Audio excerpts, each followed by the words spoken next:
New year यानी कि new resolution, new सपने, बट विद सेम बातें। और ये दिन काफी लोगों के लिए बहुत मस्त होता है। ज्यादातर लोगों के लिए इंक्लूडिंग मी ये बहुत कॉमन सा दिन है। अरे क्या ही हो गया, नया साल आ गया तो नया साल है, आते जाते रहते हैं। बट हाँ, कुछ लोग इसके लिए इतने एक्साइटेड रहते हैं कि वो लोग पार्टी प्लान कर लेते हैं कि भाई न्यू ईयर के ईव में हम लोग करेंगे पार्टी, हम लोग करेंगे पूरा ही जलसा, नाचेंगे, गाएंगे, खाएंगे और खेलेंगे दबा के। बट मैंने कहा था ना, मेरे जैसे लोगों के लिए ये बहुत कॉमन सा दिन है। सो हम लोग उसमें कुछ करते ही नहीं है यार, सोए रहते हैं। एंड इस चीज से दिक्कत मेरे दोस्तों को बहुत थी। सो इसलिए उन्होंने मेरे को बुला के जबरदस्ती एक पार्टी प्लान की। एंड उस पार्टी में एक ऐसा कांड हुआ, उसके कारण हमारा पूरा साल ही बदल गया।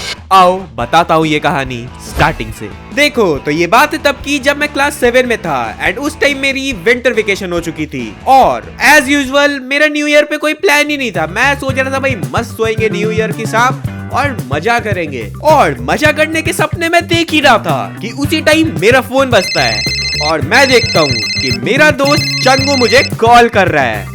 एंड उस कॉल को देखते ही मैं समझ गया भाई जरूरी से कुछ ना कुछ काम होगा या फिर ये मेरे को न्यू ईयर पार्टी के लिए बोल रहा होगा।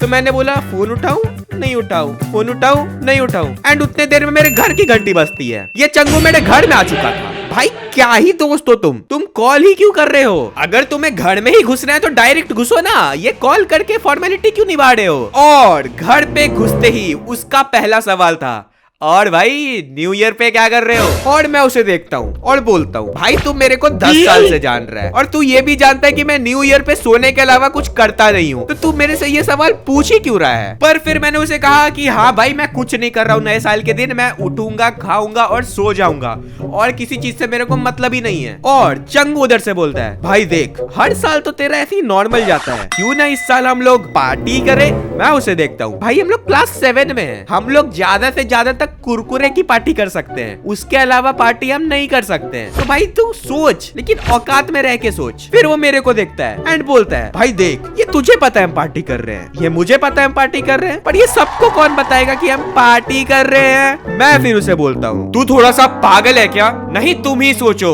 क्लास 7 के बच्चे पार्टी करने जा रहे हैं और वो घर पे बताए ही नहीं। भाई पैसे पेड़ पे थोड़ी उगते हैं कि हम तोड़ के लाए और चले जाए पार्टी करने। ये तो इसका प्लान सबसे घटिया था। तो मैंने बोला भाई देख मैं पार्टी करने तो नहीं जा रहा हूँ। पर उसके बाद चंगू भाई मेरे को मनाने में लग गया। आई डोंट नो क्यों, पर मैं मान भी गया। एंड उसके बाद थी बारी और लोगों को जमा करने की। तो चंगू ने बोला उसकी चिंता तू नहीं कर, मैं कर लूंगा वो, तू घर जा, घर वाले को मना और पैसे लेके आ। मैंने बोला वाह बेटे तू तो 2 स्टेप आगे ही रहता है हमेशा। एंड उसके बाद चंगू बाकी लोगों को मनाने गया और मैं अपने घर पे पैसे लेने। और फिर जैसे ही मैं घर जाता हूँ मैं मम्मी को बताता हूँ कि एक्चुअली हम लोग को पार्टी करना है, उसके लिए पैसे चाहिए। And mummy was be like कि तुम क्लास 7 में हो और तुमको पार्टी करनी है? मैं इधर बोल रहा हूँ पार्टी करने की कोई उम्र तो होती नहीं है मम्मी, प्लीज पैसे दे दो।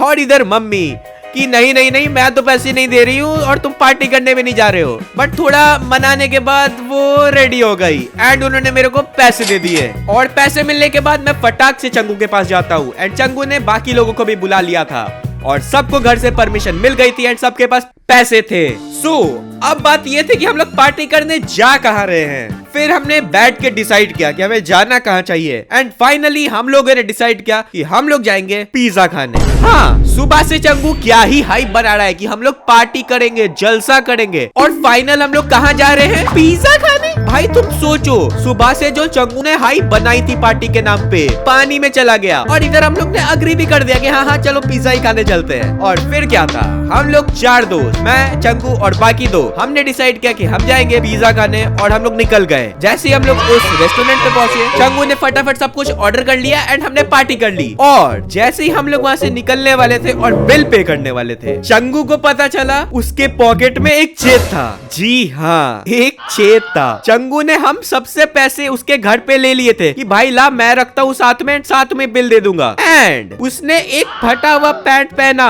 जिसके पॉकेट से पैसे रास्ते में गिर गए और हमने यहाँ पे पार्टी कर भी ली है और बिल देने के लिए हमारे पास पैसे भी नहीं बचे। अब तुम सोचो उस सिचुएशन में हमारे ऊपर क्या बीती होगी। बाकी के हम 3 तो यहाँ पे डिसाइड करने लगे थे भाई ठीक है तू प्लेट धो लेना, मैं यहाँ पे चम्मच धो लूंगा और तू थोड़े गिलासे भी धो लेना, ठीक है? नहीं, हमने साड़ी की साड़ी हो खो दी थी, अब तो भाई कुछ हो ही नहीं सकता, हमें तो अब यहाँ पे बर्तन ही धोना पड़ेगा क्योंकि पैसे तो चंगू महाराज ने रास्ते में घुमा दिए। और यहाँ हम लोग टेंशन में बैठे हुए कि भाई कि ये क्या हो गया यार, पार्टी करने आए थे, बर्तन धोना पड़ेगा। पर चंगू हमारे पास आता है, बोलता है गाइस पैसे तो नहीं मिले, मैंने बढ़िया से चेक किया, अब एक ही प्लान है, चलो भाग चलते हैं। भाग चलते हैं? मैं बोलता हूँ भाई तू सही में थोड़ा सा पागल है क्या? है भाग चलते हैं, अगर ये पकड़ लेंगे ना तो इतना मारेंगे कि तू कंफ्यूज हो जाएगा कि घर जाओ कि हॉस्पिटल, समझा ना? आप चुपचाप बैठ यहाँ पे, अब मैं करता हूँ जो करना है। फिर मैंने बहुत सोचा एंड उसके बाद मैंने एक आइडिया निकाला। मैंने बोला चंगू तू अपने भाई को कॉल कर और उन्हें बोल ऐसा ऐसा सिचुएशन में हम फंस चुके हैं, वो प्लीज आके यहाँ पे पैसा दे दे। चंगू बोलता है मैं नहीं कर रहा कॉल भाई, भैया मेरे को मारेगा। मैं बोल रहा हूँ भाई तू करेगा कॉल, पैसे तूने घुमाए हैं और हम नहीं दे रहे अब पैसे, समझे ना? एंड फिर चंगू ने कॉल किया और उसके भैया आए वहां पे और उन्होंने पेमेंट कर दी। बट उसके बाद उन्होंने जो हम लोग चारों को सुनाया है भाई, मतलब वही रेस्टोरेंट में जो सुनाना चालू किया है, उसके बाद हम सोच रहे थे भाई इससे अच्छा तो बर्तन ही धो देते यार इनकी डांट सुनने से। जब उनका डांटना हो गया फिर उन्होंने हमें समझाया आधा घंटा कि ऐसे करना चाहिए, ऐसे नहीं करना चाहिए, और हम बैठ के भाई सुन रहे हैं। ठीक है गलती आपके भाई की, सुनना हमें पड़ रहा है। एंड उसके बाद हम सब ने उन्हें सॉरी वॉरी बोला और अपने अपने घर की तरफ निकल गए। लेकिन नहीं, इतना काफी नहीं था, उन्होंने और फील्डिंग बैठा रखी थी। जैसे ही मैं घर पहुंचा मम्मी को उन्होंने कॉल करके रखा था कि ऐसा ऐसा हो गया है। हाँ ठीक है ये कर लो, पहले तो आपने सुना दिया वहाँ पे, घर पे कॉल करने की क्या जरूरत थी? अब इस बात को लेके मम्मी मेरे को 1.5 साल तक सुनाएगी और उन्होंने सुनाया भी कि तुम लोग चले जाते हो बिना किसी प्लान के, कुछ भी कर लेते हो, किसी बड़े को तो लेके जाना चाहिए एंड ब्ला ब्ला ब्ला। भाई ये न्यू ईयर चंगू के कारण मेरा सबसे गंदा बीता है। तुम सोचो मैं जो हमेशा से सोता था न्यू ईयर के दिन, उसे इतना कुछ झेलना पड़ा। भाई यार क्या बंदा था चंगू। सो गाइस कैसा लगा आप लोगों को ये वीडियो बताओ कमेंट सेक्शन में। अगर आपको ये वीडियो पसंद आया तो लाइक करना, नहीं पसंद आया तो डिसलाइक भी कर सकते हो। एंड यस अगर आप चैनल पे पहली बार आ रहे हो और आपको इस टाइप की कंटेंट पसंद आती है तो सब्सक्राइब कर लो। तो मैं मिलता हूँ आप लोगों से एक और न्यू वीडियो के साथ, तब तक के लिए बाय बाय।